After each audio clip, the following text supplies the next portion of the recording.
이 시간 우리 믿음의 고백을 드림으로 말씀 앞에 나가도록 하겠습니다. 하나님 나를 사랑하신다. 하나님은 내 인생에 크고 비밀한 계획을 가지고 계신다. 하나님은 오늘도 나와 동행하셔서 그 계획을 이루어 주신다. 아멘. 그렇게 될 줄로 믿습니다. 아멘. 대학생 선교단체 중에 조이라고 하는 선교단체가 있습니다. 이 조이 선교회는 Jesus First, Other Second, You Third라고 하는 머리 글자에서 따온 선교단체이고요. 모든 생각과 결정의 제1 우선순위가 예수님이 되고 두 번째 우선순위가 이웃이 되며 마지막에 우리가 내 자신이 들어가야 된다라고 하는 성경적 메시지를 담고 있습니다. 만약 누군가가 이런 조의 정신에 근거해서 관계를 형성한다면 그 관계는 전형적으로 나 중심이 아니라 너 중심의 관계가 될 수밖에 없을 것입니다. 내 생각을 주장하려고 하는 대신에 아마도 이 사람은 상대방의 생각을 경청할 것이고, 내가 기쁜 일을 상대방에게 요구하는 사람이 아니라 내가 무엇을 해줘야 상대방이 기쁠까를 생각하는 사람이 될 것입니다. 우리 인간관계가 복잡하고 또 갈등으로 인해서 고통스러운 대부분의 이유는 아마도 나 중심적으로 생각하고 행동하기 때문일 것입니다. 상대방이 내 마음을 헤아려 주기를 내가 원하고, 내가 원하는 그 상대방이 내게 주기를 원하는 이 관계는 어쩔 수 없이 갈등 상황으로 들어갈 수밖에 없기 때문입니다. 그런데 누군가가 만약 상대방이 무엇을 원할까를 생각을 한다면, 내가 어떤 걸 해주고 어떤 말을 해주면 상대방이 위로를 받을까 생각한다면 이 관계는 절대로 갈등 관계로 들어갈 수 없을 것입니다.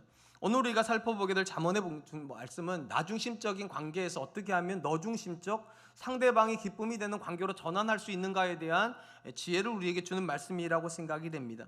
먼저 잠언은 이웃과 건강한 관계를 형성하기 위해서 조심해야 될 행동에 대해서 이렇게 교훈을 합니다. 17절입니다.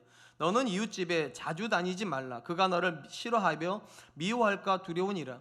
우리 성경에 이웃집에 자주 다니지 말라라고 번역된 이 문장의 정확한 뜻은 내 이웃의 집에 내 발이 귀하게 만들어라 라는 뜻을 가지고 있습니다. 이는 이웃이 내가 방문하는 것을 귀찮게 여기는 것이 아니라 오히려 기다리고 귀하게 여길 정도로 너무 자주 방문하지 말 것에 대한 경고의 말씀을 담고 있습니다. 잠언이 말하고 있는 이웃은요, 단순히 옆집에 살고 있는 사람을 가리키는 것이 아니라 일반적으로는 친구로도 번역이 되는 단어로서 내가 친밀함을 느끼는 대상이고 그와 함께 있으면 즐거운 대상을 말을 합니다. 당연히 이런 사람의 집에는 우리가 너무 자주 가고 싶은 충동을 느끼는데, 놀랍게도 잠언은 아무리 내가 좋아하고 친밀감을 느끼는 사람일지라도 그의 집에 조심스럽게 가야 된다. 왜냐하면 그렇지 않으면 그가 나의 방문을 귀하게 여기지 않게 될 거라는 것입니다. 그러니까 잠언이 말하는 관계에서 가장 좋은 상태는요, 상대방이 나를 기다리는 관계입니다. 상대방이 나를 귀하게 여기는 관계가 좋은 관계의 출발점이라는 것입니다. 잠언은 내 중심적으로 이웃의 집에 너무 빈번하게 방문하면 오히려 이 관계가 어려워져서 상대방이 나를 싫어하고 미워하여 불편한 관계로 발전하게 되고, 이로 인해서 내가 상대방을 오해하는 불미스러운 일들이 벌어진다고 경고를 하는 것입니다. 18절 말씀입니다. 자기 이웃을 쳐서 거짓 증거하는 사람은 방망이요 칼이요 뾰족한 화살이니라. 분명히 내가 좋아서 한때는 마음으로 정말 흠모했던 대상이기 때문에 자주 방문을 했는데, 내가 자주 방문하다 보니까 상대방이 불편함을 보여요. 그리고 내가 그걸 느끼게 되면 여러분, 두 사람의 관계는 나빠지겠죠. 만약에 이런 상태라면 누가 잘못한 겁니까? 내가 자주 방문한 게 잘못입니까? 아니면 그런 나를 불편해하는 형제가 또는 이웃이 잘못한 겁니까? 만약에 관계를 나 중심적으로 생각하는 사람이라면 이웃이 잘못됐다고 생각할 거예요. 나는 너가 좋아서 너희 집에 오는 건데 네가 나를 싫어하니까 불편해하는 거 아니냐, 이러면서 분명히 내가 잘못한 여지가 있는데 나 중심적으로 관계를 생각하는 사람은 자기의 잘못 생각하지 않습니다. 언제나 너의 잘못에 문제가 있다. 네가 나를 좋아했으면 내가 너희 집에 자주 오는 걸 네가 좋아했을 텐데 네가 나를 좋아하지 않는 것이 아니냐, 이렇게 관계가 나쁜 쪽으로 형성이 된다는 것입니다. 그리고 한때는 이웃이었는데 관계가 나쁜 쪽으로 형성이 되면 이웃이 재판을 들어갈 때 내가 거짓 증거함으로 상대방에게 상처를 줘 돌이킬 수 없는 관계로도 전환이 된다는 거예요. 그런 점에서 나 중심적 관계는 언제나 갈등을 내포할 수밖에 없다, 그렇게 교훈하는 것입니다.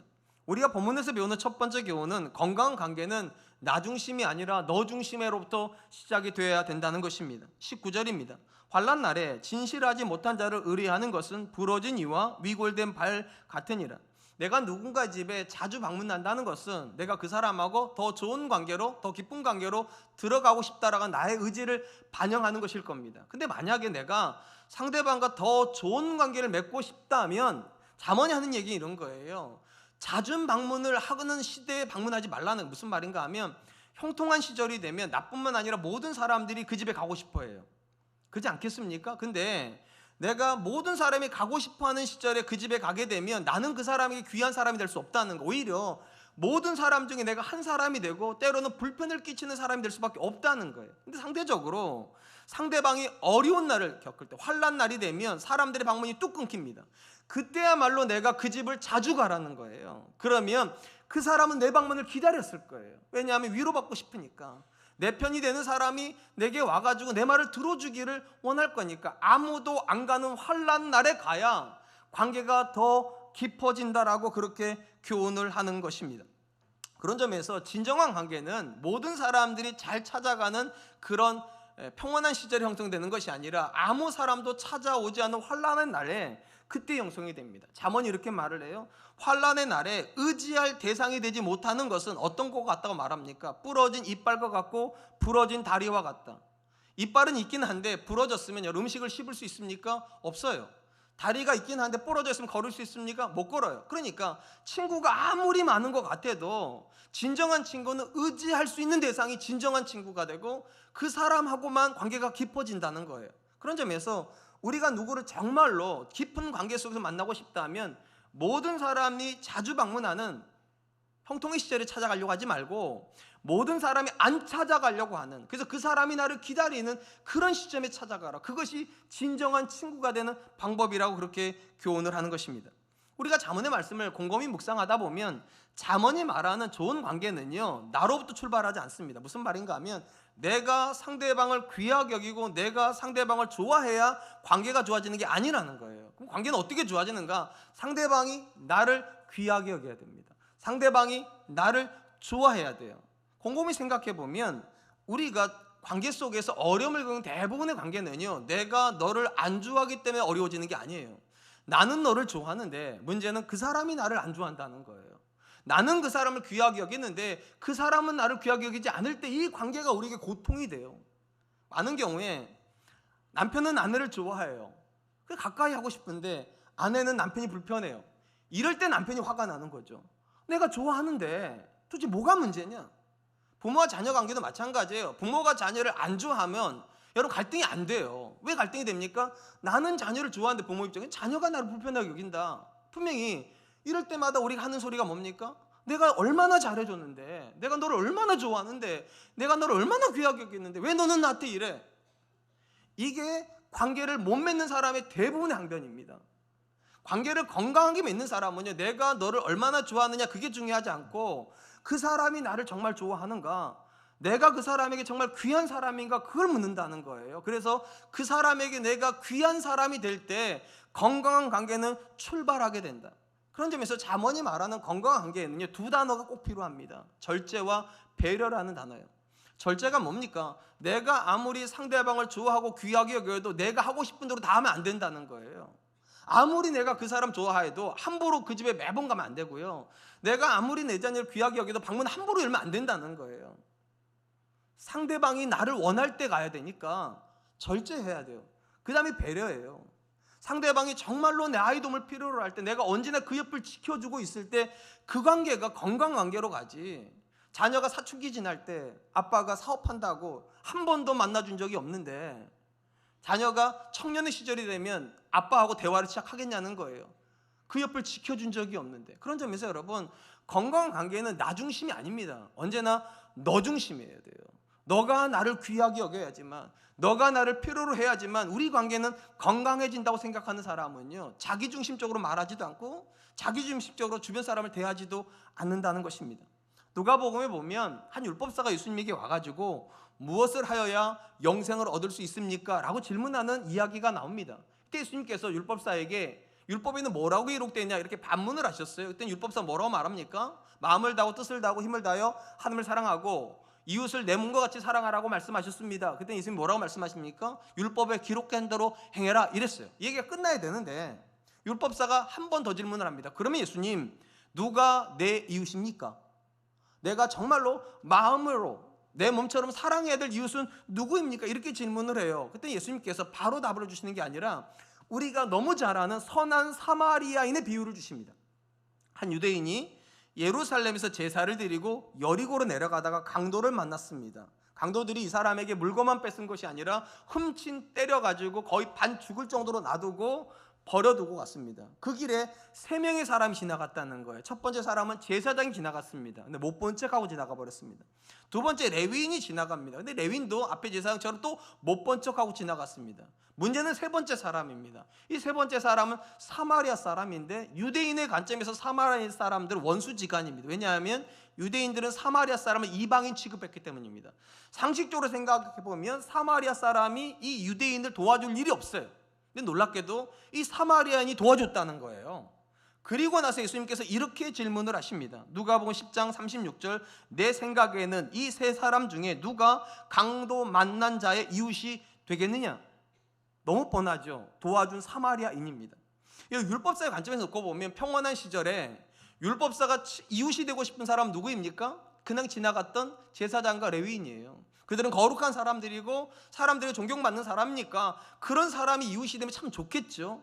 예, 맞아요. 평온한 시절은 그래요. 근데 고난의 시절에 들어가 보니까 자기가 친구 삼고 싶었던 사람들은 자기를 외면한다는 거예요. 근데 놀랍게도 자기가 한 번도 친구 삼고 싶지 않았던 사람인데, 친구가 될 거 생각도 안 했는데 그 사람이 나를 도와줬다면 누가 나의 진정한 이웃이냐는 거예요. 예, 어려울 때 기댈 수 있는 사람이 진짜 친구라는 거예요. 여기서 우리가 중요한 사실을 발견하게 됩니다. 분명히 율법사는 예수님에게 누가 내 이웃입니까? 질문했어요. 쉽게 말하면 내가 누구를 가까이 하는 것이 내게 좋은 겁니까? 이렇게 질문한 거라면 예수님 질문을 바꿔버렸어요. 누가 강도 만난 자 이웃이 되겠느냐? 쉽게 말하면 내가 가까이에서 도움이 될 만한 게 아니라 네가 다가가면 누가 좋겠냐는 거예요. 너는 누구의 이웃이냐? 너는 누가 어려움 당했을 때 기대할 수 있는, 저 사람이면 나를 도와줄 수 있는 그런 사람이겠다, 그런 이웃이냐는 거예요. 우리 중에는 자신을 남편이라고 생각하는 분들이 계세요. 근데 여러분의 아내도 여러분을 진짜로 남편이라고 생각할까요? 내가 어려움 당하면 내 남편은 가장 먼저 뛰어나오고 다툼이 벌어지면 언제나 내 남편은 내 편이지, 이렇게 생각합니까? 아니면 내 남편은 언제나 남의 편이지? 그건 내 생각인 거잖아요. 나만 남편으로 생각하는 거지 아내는 나를 남편으로 생각 안 해요. 자녀들도 마찬가지죠. 나는 내 자녀에게 부모라고 생각을 하는데 우리 자녀들도 우리 엄마 아빠는 나 믿어주는 사람이야, 내가 어떤 상황이 되더라도 언제나 나를 신뢰하는 사람, 그렇게 생각을 합니까?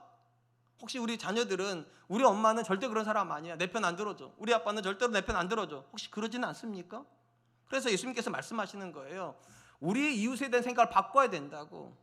내가 누구를 이웃으로 삼으면 좋을까를 묻지 말고 내가 누구의 이웃이 되고 있는가? 나는 내 아내에게 이웃이 되고 있는가? 나는 내 남편에게 이웃이 되고 있는가? 나는 내 자녀에게 이웃이 되고 있는가?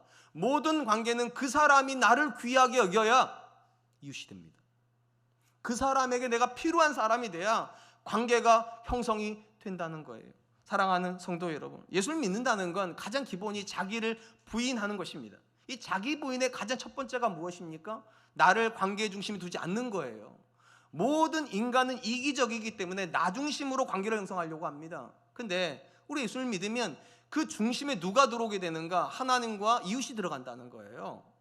그래서 무엇을 하여야 하나님을 기쁘시게 할 수 있을까? 내가 어떻게 해야 내 아내와 내 남편과 내 주변에 있는 사람들이 기뻐할 수 있을까? 이 질문을 하게 되고요. 내가 원하는 걸 하는 것이 아니라 그들이 원하는 걸 하고, 내가 하고 싶은 말이 아니라 그들이 듣고 싶은 말을 해주는 사람과 사람들은 진정한 관계를 맺는다. 누가 내 이웃이냐라고 질문하지 마시고 나는 누구의 이웃일까? 저는 여러분들이 여러분의 배우자의 이웃일 수 있기를 축복합니다. 여러분들이 여러분의 자녀들의 이웃이기를 축복합니다. 여러분들이 여러분의 주변에서 여러분의 곁에 있는 사람들에게 이웃일 수 있기를 축복합니다. 한편 잠언은 이웃과의 관계에서 바람직하지 않은 모습에 대해서도 이렇게 교훈을 합니다. 20절입니다. 마음이 상한 자에게 노래하는 것은 추운 날에 옷을 벗음 같고 소다 위에 식초를 부음과 같으니라. 마음이 상했다는 것은 어떤 고통스러운 상황으로 인해서 마음이 상심이 됐다는 걸 텐데, 이 사람 앞에서 누군가가 노래를 했다는 것을 뭐에 비유하는가? 거기 보니까 추운 날에 옷을 벗기는 것 같다. 그러니까 추운데 옷을 벗기면 고통이 더해지겠죠. 심지어 소다 위에 식초를 붓는다는 게 어떤 의미인가 하면 소다에다가 식초를 부으면 부글부글 끓는데요. 그러니까 상대방을 불편하게 만들려고 어떤 행동을 한다는 거예요. 누군가가 어려움 당했는데 그 사람 앞에서 불편하게 만든 어떤 일들이 무엇일까? 대부분은요, 자랑하는 일입니다. 우리 중에는 남편과 관계가 참 불편한 아내분들이 계세요. 근데 그 사람 앞에 가가지고 남편 자랑한다면 부글부글 끓는 거죠.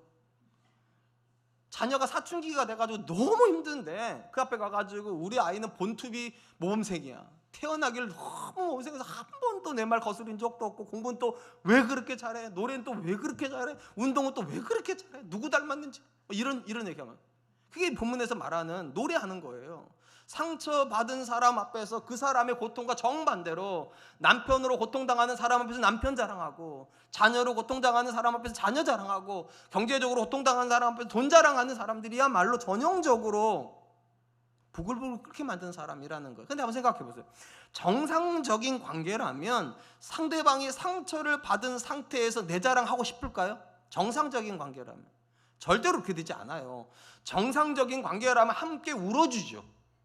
또 함께 울어주지도 못할 만큼 엄청난 고통당한 사람도 있을 수 있어요. 그럼 어떻게 해야 됩니까? 그냥 그 옆에서 그냥 가만히 있는 것밖에 해줄 수 없는 게 있어요. 침묵밖에 할 수 없을 때가 있죠. 우리가 지난주에 봤지만 욥이 고통당했을 때 친구들이 무려 7일 동안 아무 말도 못해요. 무슨 말로 위로가 안 되는 상황이기 때문에. 이게 정상적인 거예요. 고통당하면 함께 울어주거나 아니면 함께 침묵하면서 함께 고통을 감내해주는 그 상태가 정상적인 건데, 근데 누군가 고통당했는데 그 앞에서 자랑한다는 건 이건 갈등 관계인 거예요. 갈등 관계면 어떻게 됩니까? 상대방의 고통이 나의 기쁨이 되죠. 그렇게 나를 괴롭히더니만 아이고 남편과 관계가 퍽이나 좋네, 이렇게 되는 거잖아요. 거기다가 나는 남편이 이렇게 좋아, 이렇게 말해야 상대방이 더 고통스럽죠. 인간관계는 그런 거 아니에요? 너의 아픔은 나의 여러분 그렇지 않으시구나, 죄송해요. 너의 아픔이 나의 기쁨이 되는 게 인간관계에서 우리가 가진 나쁜 마음이잖아요. 이 잠언이 우리에게 하는 이야기가 그런 거예요. 여호와를 경외하는 사람, 하나님 앞에서 신앙이라는 걸 붙잡고 있는 사람은 그의 고통을 나의 기쁨으로 삼으려고 하면 안 된다는 거예요. 그거야말로 가장 비신앙적인 행동이라고. 오늘 본문에서 우리가 두 번째로 배우는 교훈이 있다면 내가 만드는 원수 관계는 없애야 된다는 겁니다. 내가 만드는 원수 관계는 없애야 된다. 본문 말씀 21절 22절입니다. 내 원수가 배고파하거든 음식을 먹이고 목말라 하거든 물을 마시게 하라. 그리하는 것은 핀 숯을 그의 머리에 놓는 것과 일반이요 여호와께서 내게 갚아주시리라.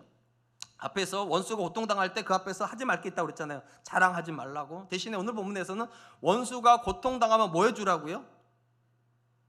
도와주라고요. 배고파하면 먹이고 목말라 하면 마시게 하라고. 이렇게 함으로 뭐와 같다고? 그것이요? 핀 숯을 머리에 올려놓는 것 같다. 한번 생각해 보세요. 숯을 펴가지고 화로에 담은 다음에 누군가 머리에 올리면 어디가 가장 먼저 뜨거워지겠습니까?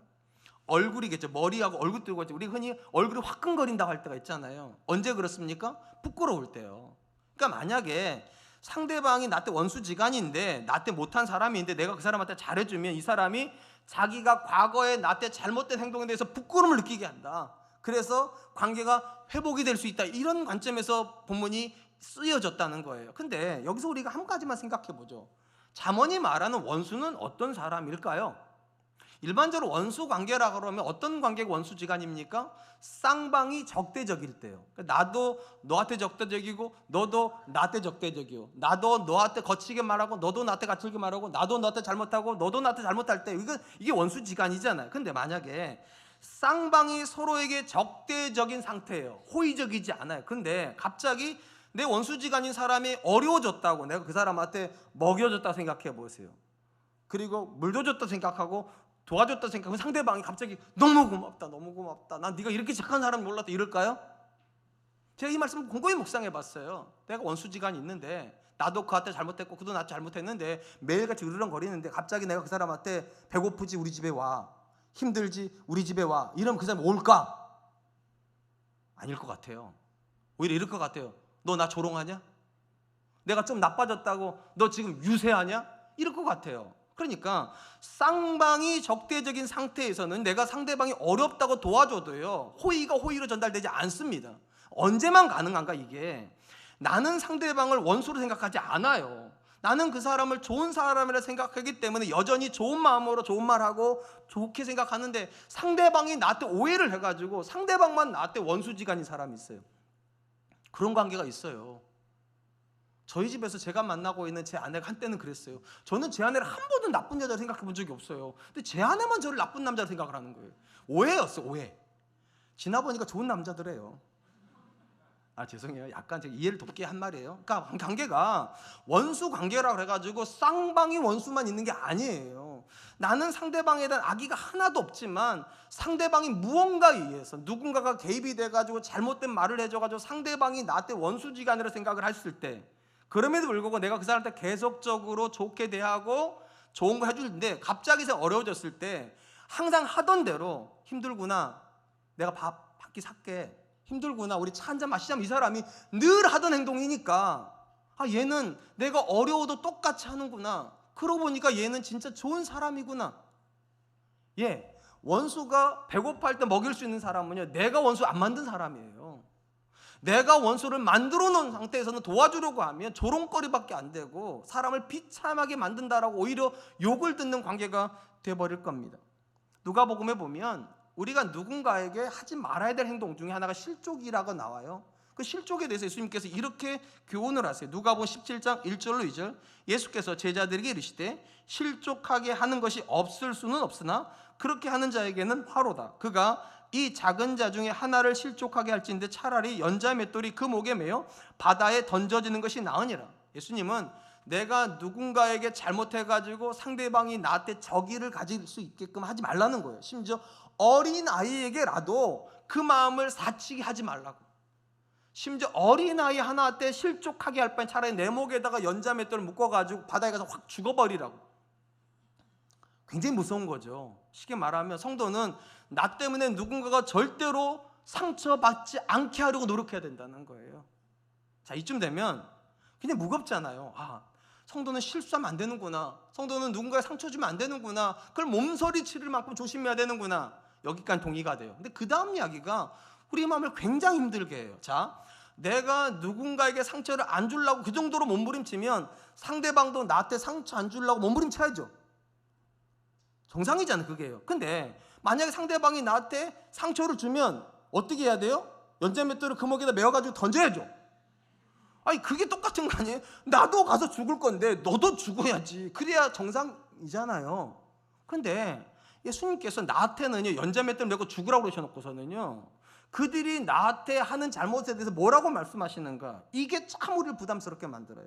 누가복음 17장 3절로 4절, 너희는 스스로 조심하라. 만일 내 형제가 죄를 범하거든 경고하고 회개하거든 용서하라. 만일 하루에 7번이라도 내게 죄를 짓고 7번 내게 돌아와 내가 회개하노라 하거든 너는 용서하라 하시더라. 여러분, 이게 기가 막힌 게, 나는 아주 작은 아이한테도 상처를 안 주려고 몸부림치는데 그쪽에서는 나한테 하루 7번씩 찌른다는 거예요. 7번씩. 그리고 7번 와가지고 미안하다고 말하면 7번 다 용서해줘야 되는데 우리 생각에 7번 다 바다에 넣어야 될 것 같은데. 예수님이 하신 말씀이 이런 거예요. 예수님이 생각하는 관계는요, 누가 편한 관계냐는 거예요. 내가 편한 관계가 아니에요. 너가 편한 관계예요. 나는 너를 정말 불편하게 생각하는 관계를 맺어야 된다. 어떻게 해서든지 너한테 상처 안 주려고, 어떻게 해서든지 남편한테 상처 안 주려고 그러고, 어떻게 해서든지 아내 상처 안 주려고 그러고, 어떻게 해서든지 자녀 상처 안 주려고 그러고, 어떻게 해서든 내 주변 사람들에게 상처를 안 주려고 하면 내 마음이 진짜 힘들잖아요. 안 힘드세요? 화병 걸린다고 그러잖아요. 화를 누기면서 가급적이면 상처 안 주려고 하니까, 그러면 상대방도 그걸 알고 그렇게 해야 되는데, 이놈의 남편이, 죄송해요, 이놈의 아내가 내가 노력하는지는 모르고 계속 찔러요. 계속 나는 상처를 안 주려고 그러는데 이 사람은 계속 나를 찌르면 이 관계가 어떻게 편하겠어요? 놀라운 건 예수님께서 그게 크리스찬의 관계라는 거예요. 나는 너한테 절대로 잘못 안 할겠지만 너는 나한테 잘못할 수 있다. 근데 네가 나한테 잘못할 때 내가 항상 용서한다. 내가 당신을 사랑하니까, 내가 너를 사랑하니까, 그리스도의 사랑을 내가 가지고 있으니까, 그리스도를 모르는 당신이 나한테 하는 상처 주면, 그리스도를 모르는 네가 나한테 하는 잘못 주면 내가 다 용서해 줄 수 있다. 이게 예수님께서 말씀하시는 관계예요. 그러니까 예수님이 말하는 관계도 누구 지향적입니까? 너 지향점이에요. 네가 행복한 게 관계 본질이다. 나쯤이야 바다에 죽는 각오를 가지고 견뎌낼 수 있지만 너가 바다에 던져지는 건 안 되지. 내가 참으면 되니까, 내가 용서하면 되니까 7번이라도 난 널 용서해 줄 수 있다. 참 어려워요. 참 어려워요. 근데 이런 식으로 관계를 맺는 사람은요, 나랑 불편한 관계 있는 사람이 어려움 당해도요 먹여줄 수 있어요. 마시게 할 수 있어요. 도와줄 수 있어요. 그리고 이 사람들 얼굴이 화끈거려요. 왜냐하면 나는 내 남편한테 항상 이렇게 했는데, 난 내 아내한테 항상 이렇게 했는데 내 남편은 한결같이, 내 아내는 한결같이 내 편이 되어주네, 내 이야기를 들어주네, 내가 참 잘못했네, 내가 참 잘못했네. 사랑하는 성도 여러분, 우리가 사는 사회에서 가장 자주 만나는 관계 형식이 어떤 형식입니까? 내로남불. 내가 하는 건 로맨스고 네가 하면 불륜이 되는, 똑같은 건데도 나한테는 가볍게 기준을 대입하고 너한테는 무겁게 대입하는 거예요. 쉽게 말하면 내가 편하고 네가 불편한 관계가 우리가 일반적으로 만나는 대부분의 관계입니다. 그러니까 대부분의 관계는 갈등이에요. 내가 편하려고 관계를 맺으니까. 근데 예수님께서는 거꾸로 하라고 말하죠. 나는 불편하고 네가 편하라고. 나는 너한테 절대로 상처 주는 일 안 하겠다고. 어떤 상태가 되더라도 나는 당신 사랑할 거라고. 근데 당신이 나한테 잘못할 수 있을 거라고. 너가 나한테 잘못할 수 있을 거라고. 근데 그때도 걱정하지 말라고. 나는 너를 용서할 거니까. 나는 너를 사랑할 거니까. 여러분, 이런 마음을 가지고 있으면 어떤 관계가 망가지겠습니까? 어떤 관계가 깨어지겠습니까? 절대로 안 깨어져요.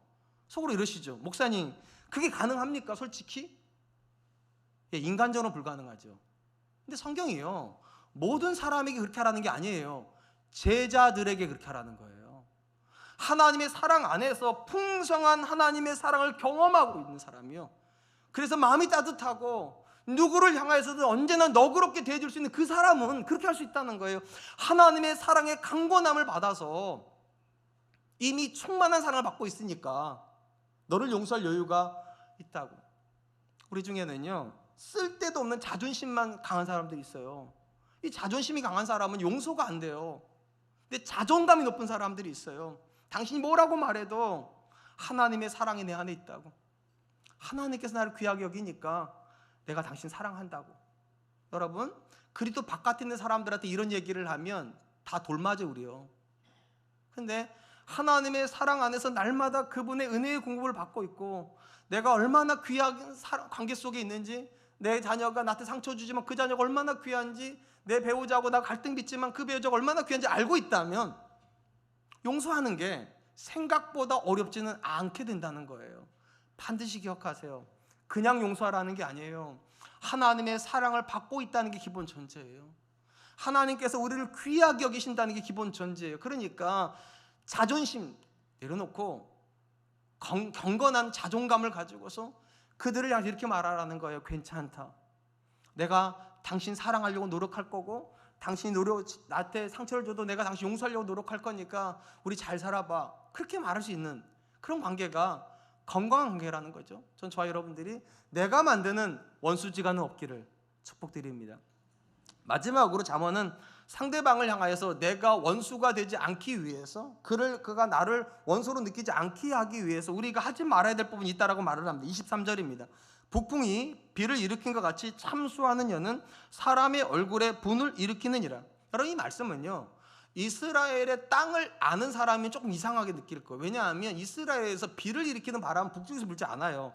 서쪽에서 불어요. 왜냐하면 서쪽에 지중해가 있기 때문에 항상 물기가 증발이 되겠죠. 그러면 이게 수증기가 구름 형성하게 되고 모이게 되면 이제 이게 먹구름이 되는 겁니다. 이게 서풍이 불 때 이스라엘 땅으로 불어오는 거예요. 그렇기 때문에 일반적으로 비를 몰고 오는 바람은 서쪽에서 오지 북쪽에서 오지 않아요. 근데 잠언이 지금 뭐라고 말합니까? 북풍이 비를 일으킨다.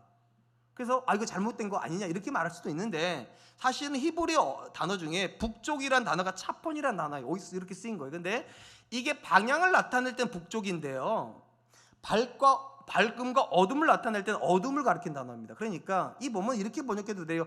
어둠을 몰고 오는 바람이요. 먹구름을 몰고 오는 바람은 서쪽에서 불어요. 그러니까 먹구름을 몰고 바람이 불어오면 사람들이 금방 안다는 거예요. 조만간 비가 내리겠구나. 그러겠죠. 까만 구름이 오면 비가 내려요. 마찬가지라는 거예요. 내가 누군가를 험담하고 있으면 조만간 싸움 나요. 그런 거라는 거예요. 내가 아무리 상대방을 좋게 생각하고 상대방을 평소에는 사랑한다고 말했더라도 나도 모르게 배우자 돼서 험한 말 한마디 하거나 자녀에 대해서 흠잡는 말 한마디를 하게 되면 반드시 기억하라는 거예요. 조만간 분노가 일어날 거라고, 조만간 싸움이 일어날 거라고, 조만간 너의 배우자가, 너의 자녀가 너를 원수처럼 생각하게 될 거라고. 이어지는 교훈도 이와 관련이 있어요. 24절, 다투는 여인과 함께 큰 집에서 사는 것보다 움막에서 혼자 사는 것이 나으니라. 이 말 오해하지 마세요. 혼자 사는 것을 더 좋은 복이라 말하는 게 아니에요. 잠언은 뭐라고 말했습니까? 아내를 얻는 것이 복 받는 거고 여호와께 은총을 받는 거라고 말했습니다. 그러니까 하나님의 관점에서는요, 우리가 함께 사는 게 복 받는 거예요. 근데 함께 살아가지고 싸울 바에는 차라리 혼자 살으라는 거예요. 차라리. 그러면 함께 있었던 존재가 왜 싸우게 되냐는 거예요. 나쁜 말이 개입되기 때문이라는 거예요. 나쁜 말이요. 나쁜 말이 개입이 되면 좋았던 관계에 먹구름이 끼고 반드시 그 안에서 분노가 일어나고 다툼이 일어나고 어느 순간 원수지간만도 못한 관계로 전환이 된다는 거예요. 우리가 본문에서 마지막으로 배우는 교훈은 상대방의 마음을 기쁘게 하는 말을 해야 관계가 풍성해진다는 겁니다. 상대방의 마음을 불편하게 만드는 말을 하면서 관계가 좋아지기를 기대하지 말라는 거예요. 상대방이 듣고 싶어하는 말이 있어요. 상대방에게 위로가 되는 말이 있어요. 그런 말을 해야 관계가 풍성해진다. 본문 말씀 25절입니다. 먼 땅에서 오는 좋은 기별은 목마른 사람에게 냉수와 같으니라.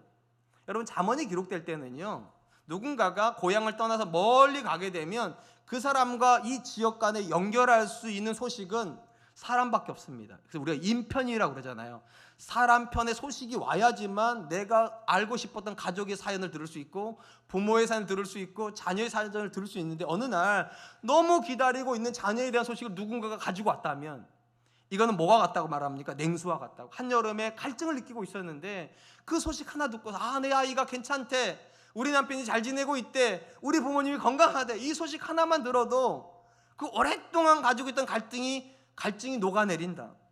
문맥적으로 보면 여기 나오는 먼 땅이라는 단어는요, 단순히 물리적인 거리만을 말하는 것 같지는 않아요. 왜냐하면 이게 갈등 관계 속에 나온 단어이기 때문에 이 먼 땅은요, 심정적인 거리도 가능해요. 심정적으로요.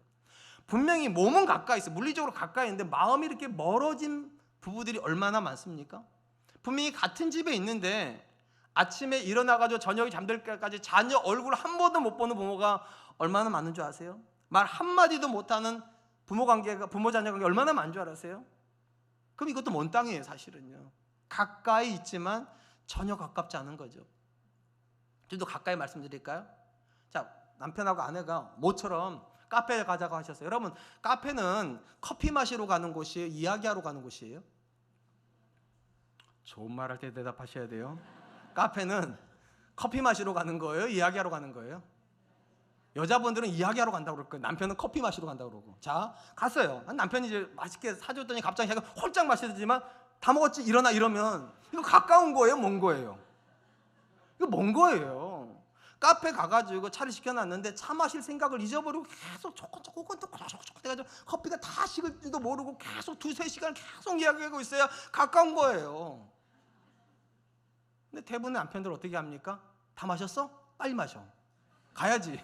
커피 먹었으면 가야지. 웃으시지만 대부분 그런 거예요. 저도 그러니까. 가까이 있지만 먼 거예요. 이야기를 못하는 거잖아요. 들어주지 못하는 거잖아요. 우리 중에는 그런 분들이 굉장히 많아요. 근데 이렇게 멀리 떨어져 있는 존재도 이어주는 소식이 있대잖아요. 관계적으로 멀리 떨어져 있지만 어떤 사람도요, 멀리 떨어진 관계를 원하지 않는다는 거예요. 지금 갈등 관계에 있는 남편과 아내도요, 아내 이렇게 생각하는, 내 남편이 한마디만 해주면 내가 오늘 저녁 맛있게 차려줄 수 있는데, 자녀도 마찬가지. 아빠가 나한테 한마디만 해주면 내가 저 문 열고 나가서 엄마 아빠하고 대화할 수 있는데 그 한마디의 소식이 안 오면 멀리 떨어져 있는 거예요. 어떤 사람도 떨어진 관계를 좋아하지 않아요. 가까이 있고 싶어요. 지금 남편이랑 갈등하는 아내도, 갈등하는 남편도 그 남편이랑 눈 마주 보면서 대화하고 싶어요. 어떤 자녀도 문 꼭 닫고 있지만 저 문이 영원히 닫혀 있기를 기대하지 않아요. 누군가가, 내 아빠가 문을 열고 나와서 한마디만 해주면 내가 지금의 이 모든 근심을 다 내려놓을 수 있을 것 같은데, 이 모든 화를 내려놓을 수 있을 것 같은 그 한마디가 있다는 거예요. 그 한마디. 상대방이 기다리는 그 한마디가 있다는 거예요. 내 입에서 그 한마디가 나가면 지금까지 멀어졌던 관계가 갑자기 가까워질 수 있는 그런 관계가 있다는, 그런 말이 있다는 거. 어떤 말일까요? 그게? 미안하다는 말이에요. 미안하다는 말이에요. 제가 부부싸움에 27년 일가견을 가지고 있습니다. 저 이제 올해가 28년째 되거든요. 27년간 참 무수히 싸웠어요. 그때마다 제 아내가 저한테 늘 해주는 말이 있어요. 여보, 근데 꼭 굳이 나한테까지 그렇게 자존심 피울 필요 있어? 그러더라고요. 자존심 피워봐야 남편인데. 그렇잖아요. 우리 아들한테 마찬가지. 제가 아무리 자존심 피워봐야 그래봐야 아빠인데 뭐 다른 것도 없는데 왜 그렇게 자존심 피우냐는 거예요. 그리고 저한테 이러는 거예요. 여보, 솔직히 당신 잘못했다고 느끼잖아. 제가 느끼거든요. 근데 이 잘못한 느꼈던 게 일로 안 나와요. 이게 이 짧은 거리가 이게 몇 센치 될까 이게요? 한 15cm 될까요? 이 15cm가 안 나오니까 인생이 꼬인다는 거예요. 미안해. 단어는 3단어. 거리는 15cm. 이게 우리 인생을 그렇게 불행하게 만든다는 거예요. 가까이 있는데 왜 가깝지가 못할까요? 그냥 마음속에 분명히 나는 미안하다고 느끼는데 왜 그 말을 못하냐는 거예요. 우리 자녀들이 사춘기 겪을 때 문 쾅 닫고 들어가 버려요. 사실 대부분 보면 제가 우리 아이들한테 너무 강하게 말하거나 이런 거잖아요. 근데 제가 한 번이라도 문 열고 들어가서 희준아, 혜민아, 네가 아빠 말 안 들어도 괜찮은데 아빠 생각해보니까 미안해. 내가 네 입장 고려 안 한 것 같아. 네가 용서하면 아빠는 너 받아줄, 이미 나는 너 받았으니까. 그렇게만 했으면 얼마나 좋았을까. 여러분, 먼 곳을 이어주는 소식을 전달하는 사람이 있습니다. 멀어져 있는 감정을 이어주는 말이 있습니다. 어려운 말 아니에요. 미안해. 부부관계에서, 부모와 자녀 관계 속에서 무슨 그렇게 자존심이 중요할까요? 아무리 자존심 피워봐야 남편밖에 더 되겠어요? 아내밖에 더 되겠어요? 부모밖에 더 되겠어요? 근데 그 자존심 하나 때문에 또 이 15cm도 안 되는 이 여기서 나온 이 거리 하나 때문에 관계를 그렇게 망치고 살 필요가 있겠냐는 거예요. 잠언이 말합니다. 먼 땅에서 오는 기별은 얼음 냉수와 같다고. 내가 내 자녀한테 미안하다고 말 한마디 해주는 거, 내가 내 배우자한테 내가 잘못했네, 미안해, 이 말 한마디 해주는 게 그 사람의 영혼의 갈증을 풀어준다면 왜 안 하시겠습니까? 왜 못 하시겠습니까? 하나님께서 저와 여러분들에게 다가오셨잖아요. 우리가 뭐 대단해서 다가온 겁니까? 사실 우리가 잘못한 거잖아요. 근데 마치 하나님 잘못했다는 듯이 오셔가지고 아들을 내어주신 거잖아요. 그래서 우리가 하나님과 화목을 이뤘다면 우리가 내 배우자에게, 우리가 내 자녀에게 내어줄 게 하나가 있어요. 자존심 내어주세요. 자존심 세우려고 하지 말고 자존심 내어놓고 그냥 미안해라고, 용서해달라고, 아빠가 잘못했어, 아빠 용서 좀 해줘, 그 말 할 수 있는 용기가 있길 축복합니다. 저도 그렇게 하도록 하겠습니다. 그것이 우리 관계를 이어줄 것입니다. 사랑하는 성도 여러분, 관계는 말하기 나름입니다. 어떤 말이 내 마음에서 내 입으로 나오는가에 따라서 관계는 완전히 달라져요. 대부분의 사람들은요, 내가 하고 싶은 말을 하려고 합니다. 내가 하고 싶은 말은요, 관계를 경직하게 만들고 갈등하게 만듭니다. 오히려 관계를 풀어주는 말은요, 여기서 여기로 나와야 되는 말은 그 사람이 듣고 싶은 말이 있어요. 그 사람이 그 말만 들으면 위로를 받고, 그 사람이 그 말만 들으면 마음의 빗장을 풀어주는 말이 있어요. 어려운 말인 것 같은데 사실 살아보면 아는 것이 있어요.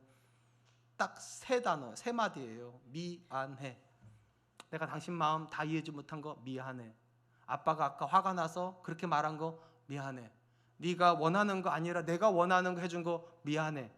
그 말 한마디가 멀어져 있는 관계를 회복시킬 수 있다면, 또 우리가 하나님 사랑으로 하나님 자녀가 됐다면 우리 자존심 내려놓고 그 말을 해줄 수 있기를 축복합니다.